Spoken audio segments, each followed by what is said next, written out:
All right, what's good, everyone? Welcome back to a Live Wire Filtered First and 10. And then when I tell you today is a Black Monday, it is a Black Monday. We already know at the end of the NFL season, there are always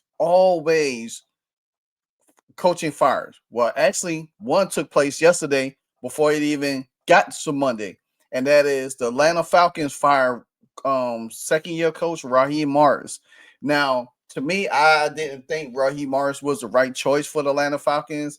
And then after they signed Kirk Cousins to a $180 million deal, after getting him in free agency, when they couldn't get Deshaun Watson, and then they end up drafting Michael Penix. But also, we all know that Kevin Stefanski was going to get fired from the Cleveland Browns. He's been there 6 seasons.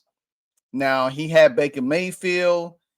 He had Deshaun Watson, which Deshaun Watson never played anymore because he'd been injured, and he just stole money from them. But then they went out and got Joe Flacco, who been there last year, played really well this year before going off and playing for oh my god, I think for I can't remember what team he left to, but anyway, nevertheless, um also you drafted Dylan Gabriel, you drafted Shador Sanders, and then seemed like Shador Sanders after Dylan Gabriel got hurt, Shador stayed the starter for the rest of the season. What He went 3-5 as a starter out of 8 games that he played. So, I mean, you think about it, he's this move was going to be expected because Kevin Stefanski wasn't a Shador Sanders guy. He never wanted Shador Sanders. That was evident. But Jim Haslam, the owner, wanted Shador Sanders. Now, who they're going to get in for the Shador to coach him and whatever. Now, Shador did say some great things about Stephen Stefanski. Now, one thing I can say, Shador never throw him under the fire. Now, a lot of people is going to bash Shador Sanders. To me, I compare Shador Sanders' skill to Jameis Winston and Jamarcus Russell. Now, he's not as worse as Jamarcus Russell. Jamarcus Russell was worse because he gained weight. He was just a fat ass slob. I think Shador Sanders remind me a little bit more of Dante Culpepper a little bit. He's not as mobile. You know what I'm saying? Shador is not a mobile guy. I even said this back in college. He's not mobile. But the dude does have an arm. He could escape a little bit. The problem with the Cleveland Browns was never Shador Sanders. It was lack of talent on this team. They didn't have great wide receivers, and they didn't have great offensive line. The only thing they had hang their hat on was their defense. It was a defense. If they didn't have Myles Garrett on that side of the ball, the Cleveland Browns would have been atrocious. It didn't matter who they had. So you can't pin everything on a quarterback because you don't like a quarterback, or he's not your favorite type of quarterback, or where he comes from. Like I said, I'm not a huge Shador Sanders guy, but I am sure gonna call it down the middle like I see it. You know what I'm saying? He got drafted there. He won the job. Yeah, he won 3 games. He beat Pittsburgh. He beat Cincinnati. Did he do it all by himself? No, he didn't. But he has to manage the game. Has he made mistakes? Yes. Every rookie quarterback makes mistakes. Every quarterback makes mistakes. They do. They just do. Hell, you had Johnny Manziel back in the day who was trash. Trash. Alcoholic trash.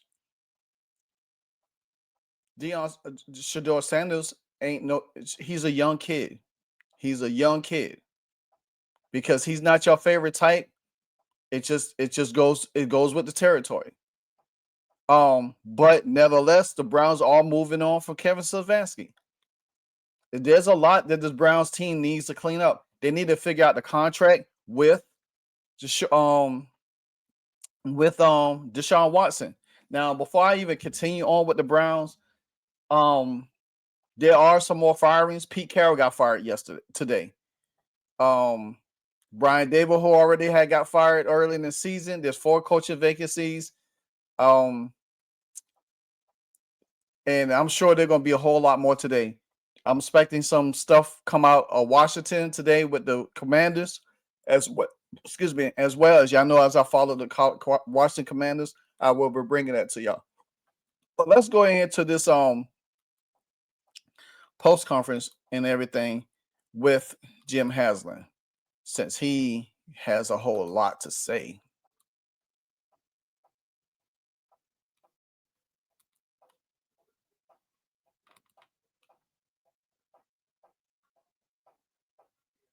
He's going to take a few questions. I think everyone knows Andrew's going to be available in the press conference room at 12:30.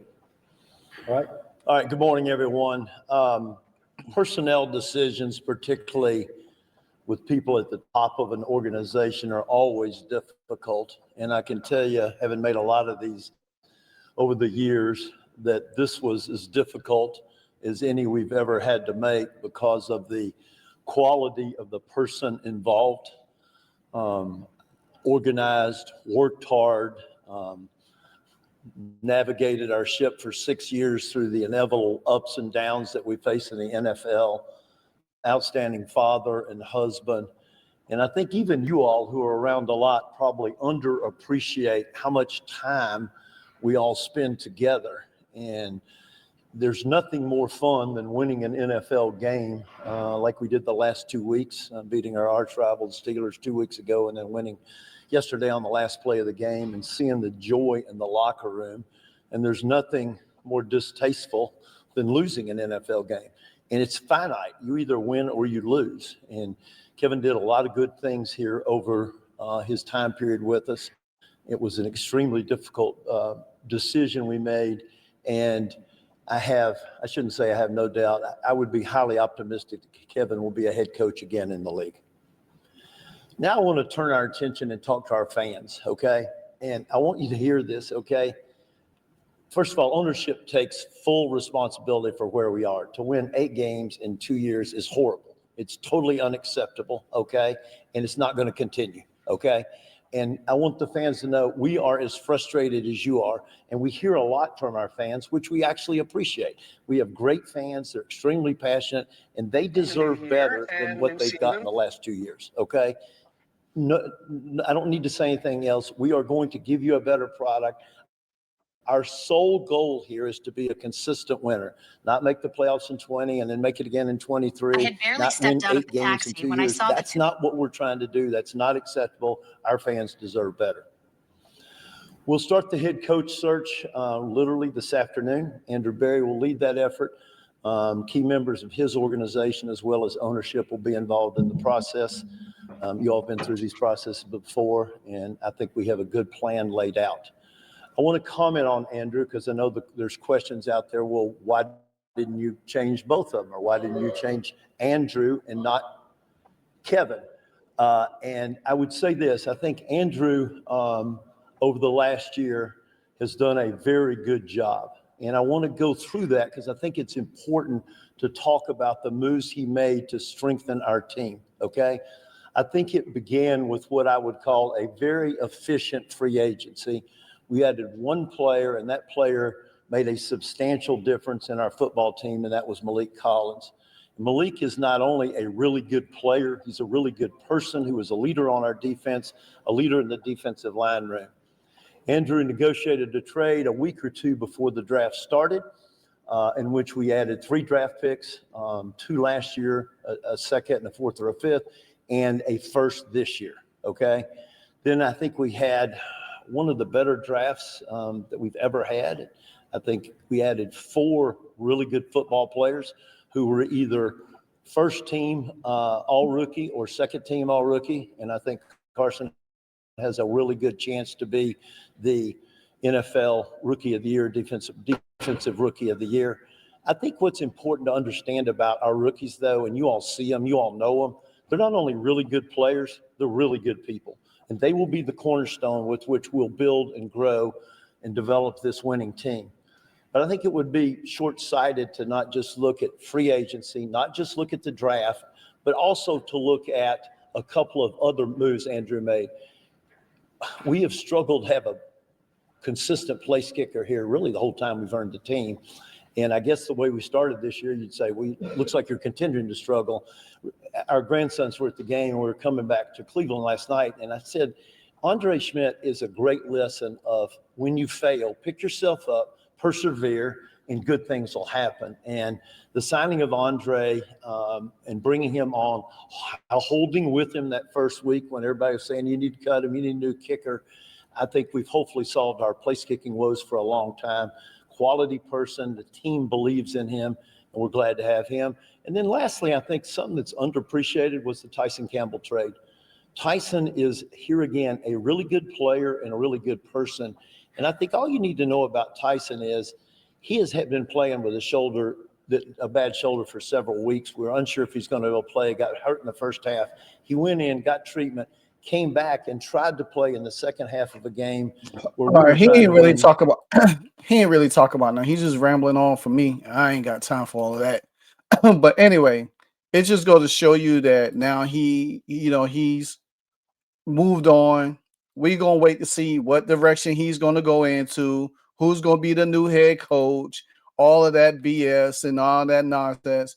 Oh, you're gonna switch it off to Twitter real quick, and right here get to show y'all get to show y'all a little bit of Mr. Kevin Stefanski. He's out as the coach.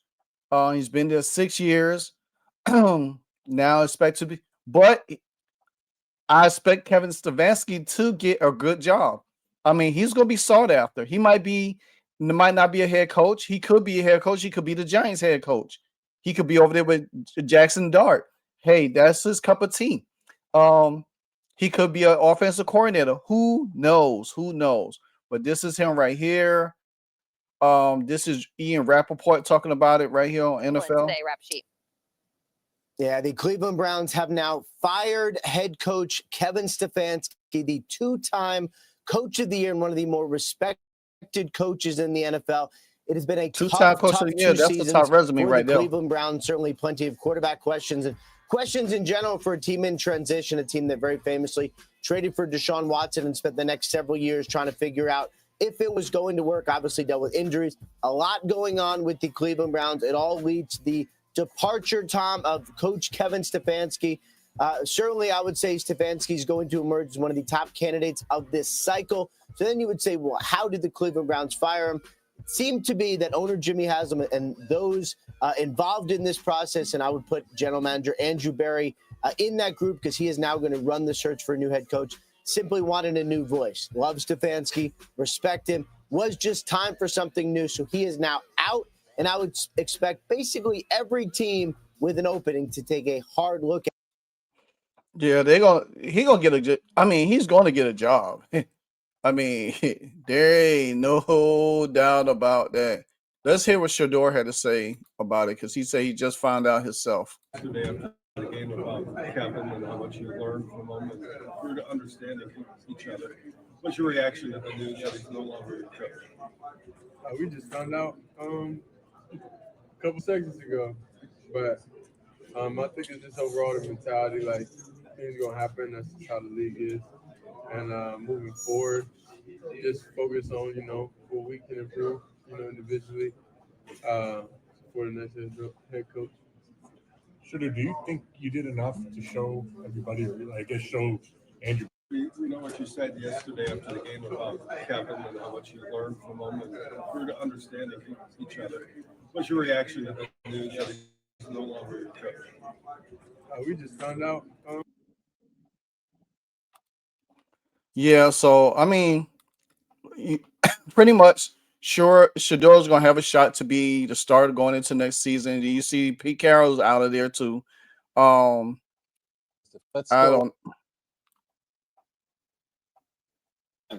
You took the Browns. I wanted to hear from Kevin Stefanski when he found out, but like I said, there's a lot of firing going on this today. And it's not over yet. Not by a shot, not by a long shot, guys. Not by a long shot. This firing is not going to be over by a long shot. But like I said before, man, the Browns has a lot to clean up. They definitely does. They have a lot to clean up, man, because the fact of the matter is that you got to deal with Deshaun Watson's contract. Until you get that contract resolved, I mean, it don't matter what coach you did, because you need an offensive line to protect Shedeur Sanders. You already got the defense. You need great weapons around here. You can add a little bit more wide receiver help, more depth at the running back position. That's going to help Shedeur to be successful. You know what I'm saying? So whether you like him or not, it's what it is. Anyway, like, comment, subscribe. This is the Livewire Sports Unfiltered, 1st and 10. Till the next episode, we out.